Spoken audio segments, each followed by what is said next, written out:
Hi guys! Welcome back to our channel. Kitang-kita nyo naman, Paskong Pasko na!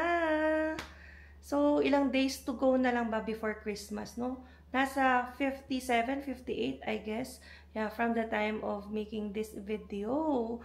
Grabe, nakaka-homesick ang Pinas. Yan, kumukuti-kutitap na ang ating mga bituin at mga Christmas lights. So, ang aking mag-ama, sitting pretty. Si Zion gusto mag-hi. Show them your pantulog. What's your pantulog, Zion? Spider-Man? Yeah. Are you excited sa trick or treat? Yeah. You're gonna get candies and chocolates? Lapit na. Lapit na. That's the favorite part of the year ni Zion. Lagi na lang. Malapit na. Malapit na. Malayo man. Oy, malayo daw. No, say malapit na. Malapit na. Okay. Look behind you. Look behind you. Alright, so ngayon si Alwin, nag-aantay lang yan kasi pinapalambot niya yung pork. Yes. For Luto kasi tayo our ng sinigang na baboy. Yan, naka-ready na.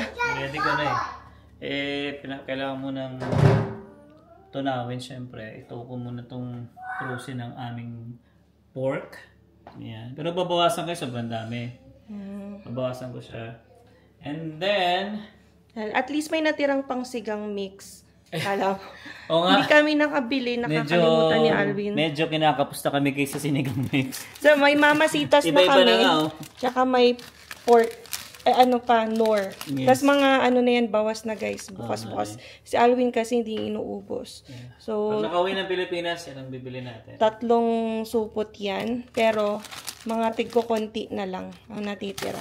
Yes. Alright. Alright, so yun nga pala guys, no? Ayan, so meron tayong another video. Ayan, topic ngayon na Yes. i-discuss. Oo, at ito ay, hindi ko alam kung good news pa siya para sa mga estudyante. Or bad news. So, hati ang opinion ng karamihan dito. Ayan, so guys, no, kwentuhan ulit tayo. Kasi, bukas, ayan na nga, back to school mga students dito sa Alberta. Almost 4 weeks din silang walang pasok, guys. Yan, dahil nga, kung napanood nyo yung mga news or yung past video natin, na-mention natin na nag-strike po ang mga Alberta teachers. Yan, public teachers, yung mga sa, yung mga may French immersion schools, dahil hindi sila magkasundo sa sahod at sa mga gusto nilang maging development sa classroom, pati na rin sa pag-a-add ng teachers and educational assistants.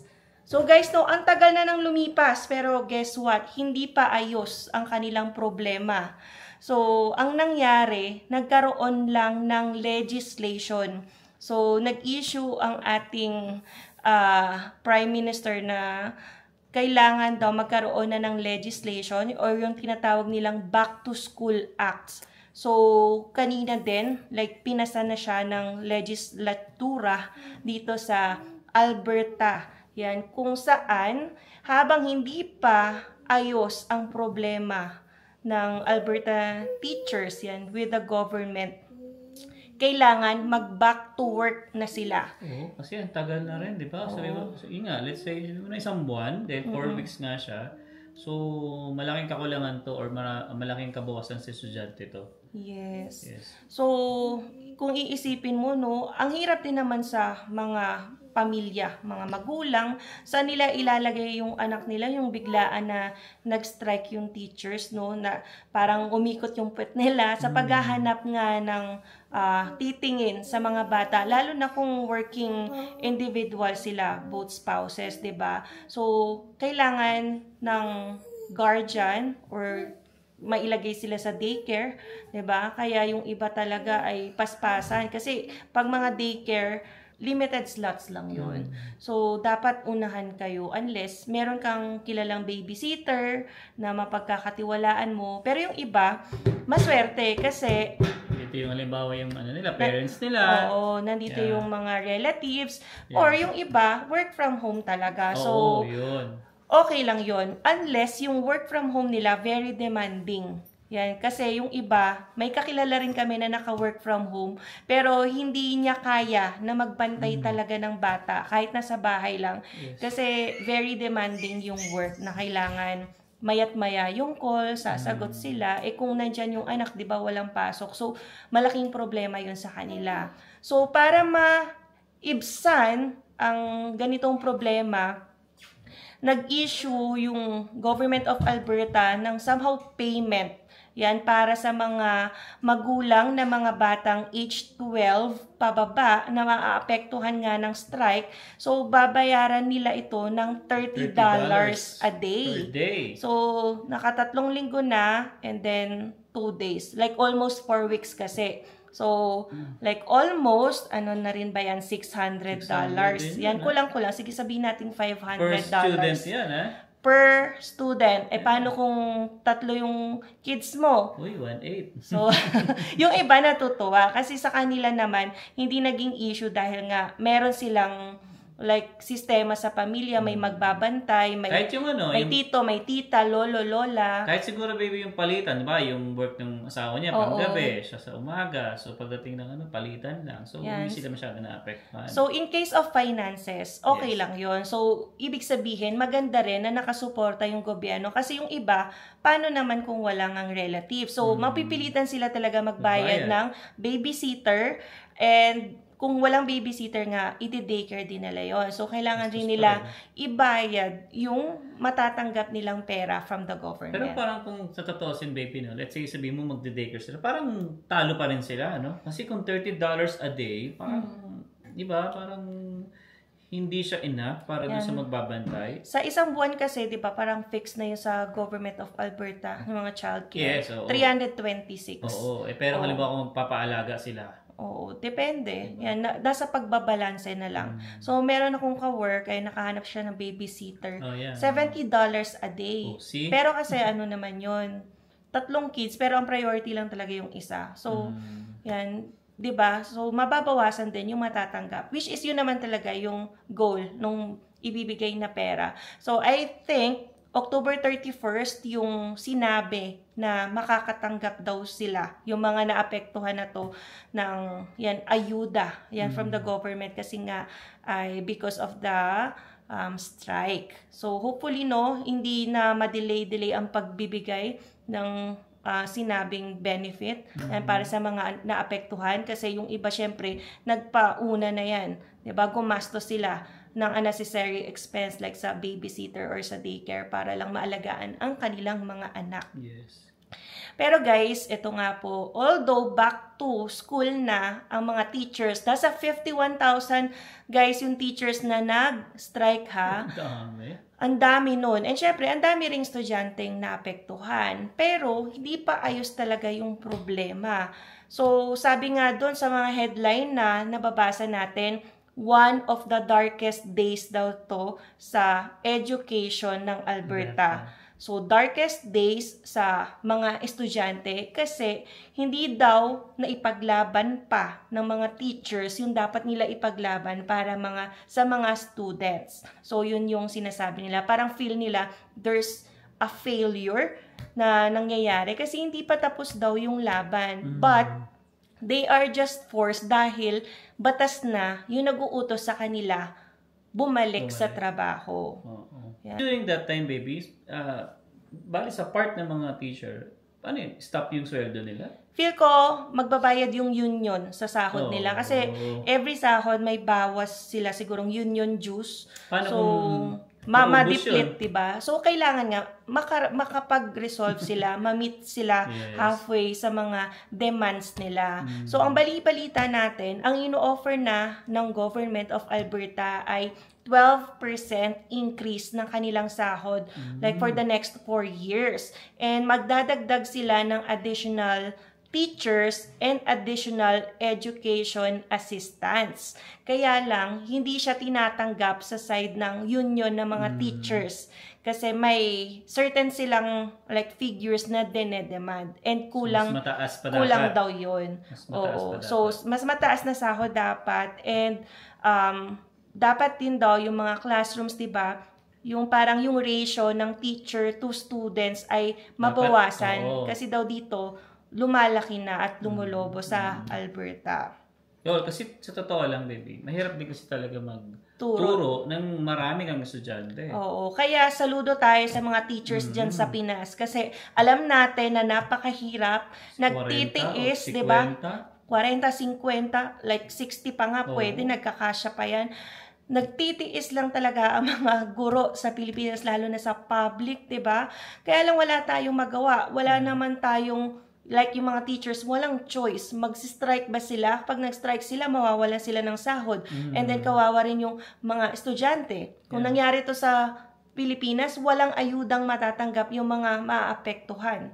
So, feel ko, wala talagang luxury yung mga teachers na magaganito sa Pilipinas kahit na deserve din nila na taasan yung sahod nila. So dito yan nangyayari ngayon sa Alberta kasi yun nga, may mga demands sila din na gustong sanang ma-meet ng government. Magkano kaya ang minimum ng teacher, no? Yan. Pag sinabi kasi daw or pag tinanggap daw ng union yung ino-offer na ng government na 12% increase for the next 4 years, ganyan. Magiging highest paid na raw sila na teacher sa buong West, like ng Canada. So, I think nasa $70,000 na raw minimum per annum. Yun, oo. Wow. And then, pag nasa 10 years ka na, nasa more than $100,000 per annum.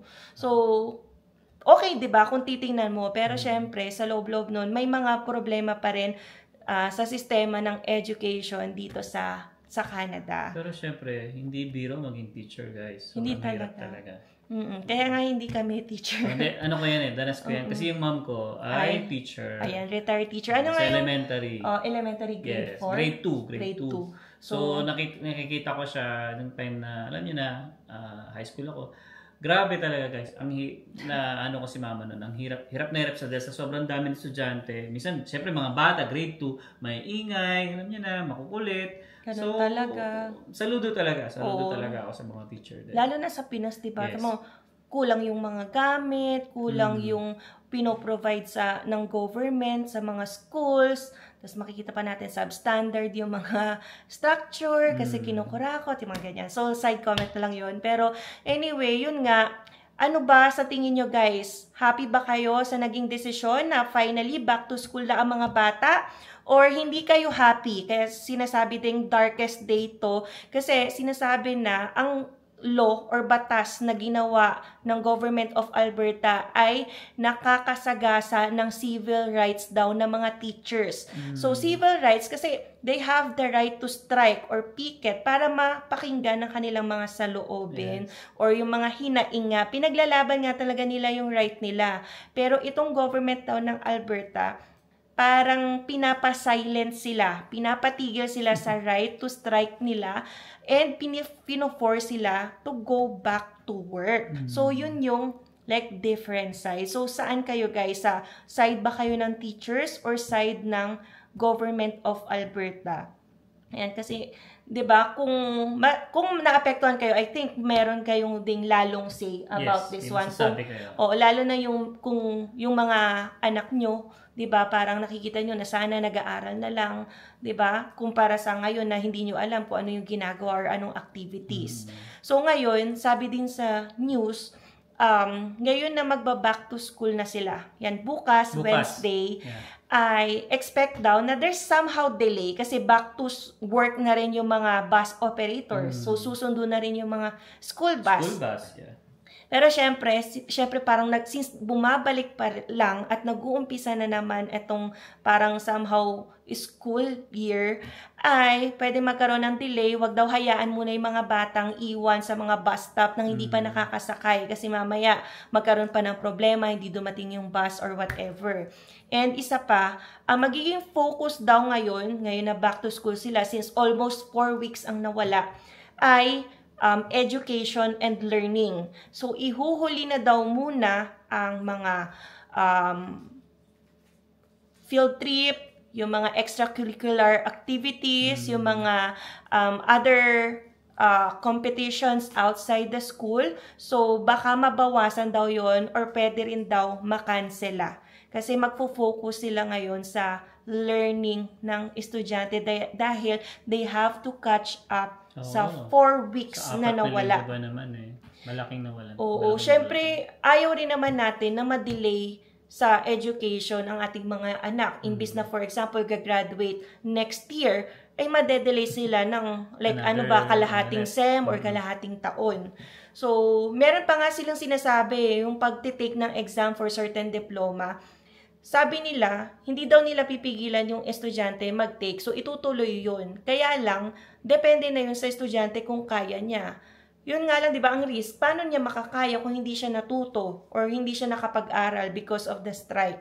So, yun yung risk na parang baka ma-delay kasi hindi niya alam kung magtitake siya ng exam. Yeah. Diba? So, hopefully, yung mga magtitake ng exam for certain diploma or anything, nag-review during the period of 4 weeks na nag-strike yung mga teachers. Although, syempre, maraming temptation. Yan, pwedeng atakihin din ng katamaran. Or wala kang inspiration to do study or review. So, yun yung mga kakaharapin talaga ng mga bata sa pagpasok nila bukas. Pero siguro, baka yung iba dyan tatamarin pa. Oo nga, parang Monday na lang. Kung baga sa Pilipinas, may ganun di ba? Total, alanganin yung araw, Wednesday. Siguro Monday na lang papasok. Nung nag-strike pa naman yung teachers, maganda pa yung weather. Pero ngayon kasi lumalamig. Kaya, naku, baka mahirapan ng bumangon yung mga estudyante. Yes. Yun nga lang ako kasi nga commuter ako. Nagko-commute ako, nagbabas ako. So, nung nag-start yung klase nung September, grabe, punuan din talaga yung bus. Minsan, nalilate pa talaga yung biyahe ng bus. Dahil syempre, every kanto may sumasakay na estudyante, napupuno kami. So, minsan nalilate ako. So, ngayon, maalwan kasi walang mga sakay, walang mga estudyante sakay. So, good luck sa akin bukas dahil back to school na. Oo, ayun na nga, no? Diyos ko. Mag-a-adjust din tayo kasi tayo din ay maapektuhan ng mga bumabiyaheng mga estudyante. So, hindi natin alam hanggang kailan mareresolve yung problema sa education dito sa Alberta. Yan, as what they have termed again, darkest day to ng mga Albertans, lalo na syempre sa future ng mga students dahil wala pa raw silang nakikitang fruitful na product sa pag-i-strike nila para sa mga estudyante. So, sabi ng mga teachers, para sa estudyante ang pinaglalaban nila. Yun yung point nila. Hindi nila goal, pahirapan ng mga estudyante ngayon. Although, syempre, ang effect din talaga ay sa students. Hindi sila natututo sa ngayon. Pero kasi, in the future din talaga, long term, ang kanilang pinaglalaban sa ngayon. So, we will see kung anong magiging update, no, or magiging resulta ng Back to School Act legislation ng Alberta. Yan, iniisip ko, no, dito nagawa ng Back to School Act ang mga teachers sa Canada Post. I think hindi pa rin resolve, may problema pa rin doon, although back to work na rin yung mga nasa Canada Post. Feel ko may mga rotating pa rin na like shifts. So, hindi rin pa fully recovered or fully finished ang kanilang transactions dyan sa Canada Post. And yun nga, as what we have mentioned din last time, parang nagbabadya din yung sa Alberta Health. Yan, yung healthcare naman ang maapektuhan. Pero, we will see. Kasi developing story pa yon, magbobotohan pa yata sila kung mag-i-strike sila ngayon dito sa Alberta. Yes. So yun guys, no, abang-abangan nyo pa yung mga big news natin kasi may parating pa rin, di ba? Yung news Yan, sa immigration naman, ay nako, 1 week na lang ba or 2 weeks yung paparating na changes sa temporary foreign worker program dito sa Canada. Yan, very big news yan. Feel ko, ang daming ninenervyos. Yan, kasi hindi natin alam kung ano yung babaguhin. Yan, depende kasi kailangan balansehin ng government ng Canada ang mga hinaing ng mga citizens nila versus yung sa mga gusto mag-immigrate dito sa Canada. Yes, sir! Yan. So yun guys. So, wait, bago natin tapusin to, yun nga pala guys, no, update ko lang kayo. Meron kasi akong ginagawang store ngayon sa mga t-shirts. Wow. So, may mga design ako. So, pero inaayos ko pa kasi siya. Yan, And ginagawa ko kasi siya ng discount card. Discount kasi nga, alam niyo na, ay pa-birthday tayo. So, naglagay ako ng at least 1 month na discount. Right. 10% discount yon. So, yeah. So, parang t-shirt siya na may mga print. Yes. Tama ba? Yes. So, guys, support nyo naman ang business ni Alwin. Yes, meron din akong cup. Meron din akong baso, yung mga mug. Right. Yan. Saan makikita yan para ma-check nila yung item? So, wala pa. Pwede ko ilagay sa description. Okay na? Pwede na order? Pwede na. Wow! Pwede na. Pero yun nga, yung inayos ko kagabi kasi Ayan. So, abang-abangan nyo guys. Papakita ko rin syempre yung mga design. Siguro dito sa screen. Ayan. Then may mga sizes siya, may mga colors siya. So, guys, saktong-sakto. Sa paparating na Pasko, kung gusto nyo mag-gift sa friends, sa family, sa mga kakilala, ayan, support nyo ang aming channel na rin. Ayan at ang business ni Alvin na sinisimulan ngayon. So, nagsimula na rin kami, I think, 2 years ago. Na-stop lang. Na-stop lang kasi nagka-problema dun sa account ko. Pero ngayon ay na-resume na. Kaya hopefully makapili kayo ng designs dyan na gusto nyo and makapag-order din kayo. Siguro minsan guys, yung napapansin nyo yung t-shirt ko, ano yung Buhay Canada. Buhay Canada na may isa sa mga design ko yun. Yung mga ganong klase. So marami pang design. So hopefully ay mag-progress or maging successful itong tinatry ni Alwin. Yan para in case, 'di ba, mangyari ang di dapat mangyari or hindi natin inaasahan dito kasi syempre ang daming layoff na nagaganap kaliwat kanan sa Canada ay meron tayong backup na something mapagkukunan ng income din, which is yung ini-start niya ng business. Basta yung sizes guys from small to 2XL. Right. So support nyo guys, check nyo na dyan and order na rin kayo guys. You can send then yung pictures nyo na wearing that t-shirt. Ayan para ayan, ma-shoutout namin kayo. Tsaka, syempre guys, ngayong darating na November 8, ayan, supportahan natin si Kuya Jobert dahil meron siyang comedy show. Yan, sa Chinese Cultural Center. Yan, November 8 yan, 6 p.m. Kita-kits tayo guys dyan. So yan, makikita nyo guys yung link din sa description box kapag gusto nyo nang umorder ng ticket.